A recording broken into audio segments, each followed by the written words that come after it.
శ్రీ సద్గురు పరమాత్మనే నమః. శ్రీ స్వామి అచలానంద గురుభ్యో నమః. మనం సాధనా చతుష్టయ సంపత్తి గురించి చెప్పుకున్నాం. అయితే అది అందరికీ ఉంటుందా అంటే అది అసాధ్యం. ఈ మానవులందరూ కూడా ఎక్కువ మంది ప్రాపంచిక విషయ భోగాల్లో మునిగి తేలేవాళ్లే. కొద్దిమంది జిజ్ఞాసువులు ఉంటారు. ఈ జీవితం అంటే ఇది కాదు, ఇంకా ఏదో ఉంది తెలుసుకోవాలి అనేటువంటి తపన పడేవాళ్ళు.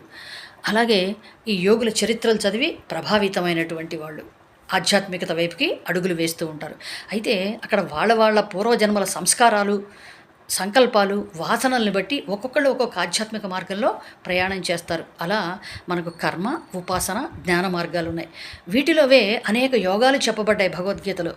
భక్తి యోగం, కర్మయోగం, కర్మ సన్యాస యోగం, ధ్యాన యోగం, జ్ఞానయోగం.